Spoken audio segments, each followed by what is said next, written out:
Okay, so here in example 2, we have a survey that tells us for each trip to the supermarket, the shopper is spending an average of 43 minutes. Let's go ahead and start picking up some things that we need. An average of 43 minutes tells us that our mu is 43. That's our average, with a standard deviation of 12 minutes. So our sigma is 12. The lengths of time spent are normally distributed. All that tells us is that we will be drawing a symmetric curve because it is normally distributed and are represented by the variable x.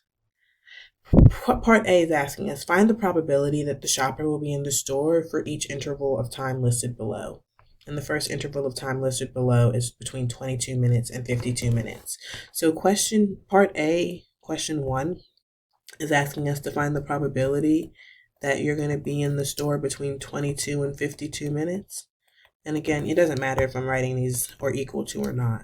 It's not going to change the answer. So I know I'm dealing with something symmetric, so I know I can draw a bell curve. I know that my mean in the middle of 43, standard deviation is 12.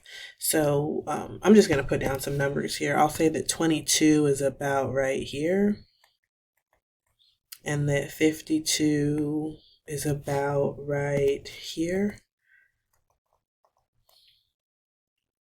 And so I am looking for this area here shaded in orange. Okay. And what you all have to realize is that that curve is the same thing as the standard normal curve, where the mean in the standard normal curve is 0. We just don't know what the z-score is for 22, and we don't know what the z-score is for 52. And once we know those z-scores, we can find that area in the middle using the techniques we learned about in lesson 14. So what we need is the z-score for 22, and we also need the z-score for 52. And both of those z-scores will be calculated using the formula that z is equal to x minus mu divided by sigma. So for 22, x is 22, mu is still 43 up here in the corner. Mu is still 40. Yikes. Mu is still 43 that's being subtracted from that, and sigma is still 12. And I will also set up the z-score for 52. There, z is equal to, this time x is 52. We are still subtracting the mean of 43, and we are still dividing by the standard deviation of 12. So I will go and get those two z-scores in our calculator. And I get z-scores of negative 1.75, and then I also get a z-score of 0.75. So this probability of x being between 22 and 52 is the same probability as z being between, just make sure we're clear here, we found the z-score for 22, it was a negative 1.75. So we want to know, is z between negative 1, what's the probability that z is between negative 1.75? And we found the z-score for 52, it was a positive 0.75. And this is a question from lesson 14 that we could do either with the table, StatCrunch, or a calculator. This time I will use a table to look this up. So if I'm going to look this up in a table, I need to, if you're using those standard normal distribution tables, you saw me draw pictures like this back in lesson 14, where that area in orange would be everything to the left of the 0.75.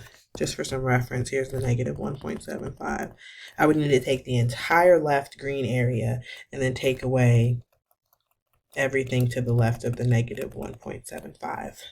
And I have my standard normal distribution tables here in my hand with me, and I'm now going to go look up the table. In fact, I'll pull them up on here so we can look them up together. So the left area of 0.75, that's what I would need first here in green. And then from that, we would subtract the left area of negative 1.75. So going through the table for 0.75, you should be looking on the second page because that is a positive number. 0.75, 0.7734 is the left area of 0.75, 0.7734. And then from that, we will subtract the left area of negative 1.75. I'm going to the first page of my table, negative 1.75, 0.0401. So from that, we are subtracting 0.0401, and that gives us the area in the middle of 0.7333.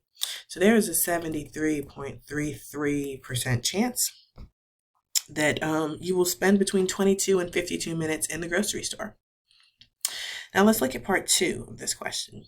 Part 2 is asking us, still on part A, but question 2 now. What is the probability that you will spend more than 37 minutes in the grocery store?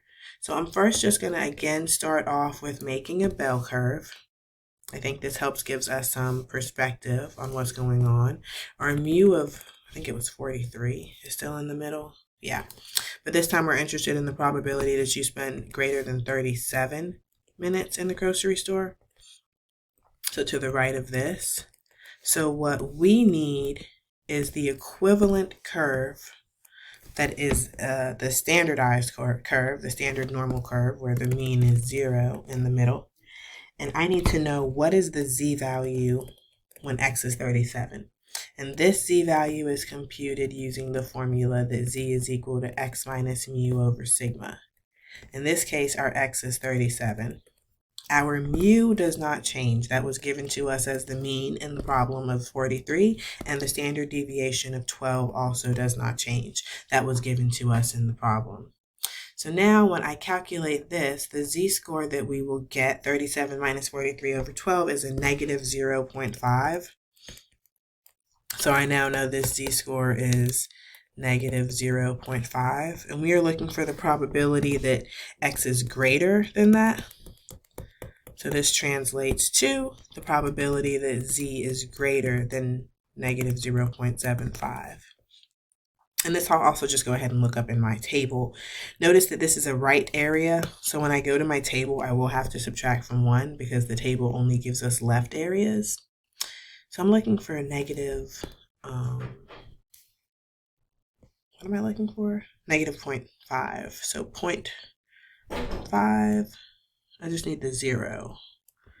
So that's 0.3085, which is the left area. That is the left area of negative 0.5. We want the right area of negative 0.5. So I would do 1 minus 0.3085, which would give me 0.6915. Okay, now keep in mind, if you're using StatCrunch to calculate this, you won't have to subtract from 1. Because in StatCrunch, you would just go to Stat Calculators Normal. Your mean is 0 and your standard deviation is 1. You would have computed, you would have done the formula in orange here to get that z is negative 0.5. You would have switched this to greater than. See, that's what we can't do in the table. We can't tell the table to give us right area, but you can switch that to greater than in StatCrunch and then put in negative 0.5 and compute, and you will still get 0.6915 if you're using StatCrunch. Same thing if you're using the calculator, you can just adjust your lower and your upper limits. So if you were doing this in the calculator, you would have put in normal CDF. Your lower limit would have been negative 0.5. Your upper limit would have been 1,000. And your mean is still 0 and your standard deviation is still 1. So we have answered both parts of that question for part A. Part B then asks us when 200 shoppers enter the store, how many shoppers would you expect to be in for each interval of time? So this is if we've answered part A correctly, which we did, then part B will be a pretty simple question, because we answered part A for one shopper being in the store between 22 minutes and 52 seconds. I'm going to answer part B up here. So if I have 200 shoppers, then I just need to add up my answer from part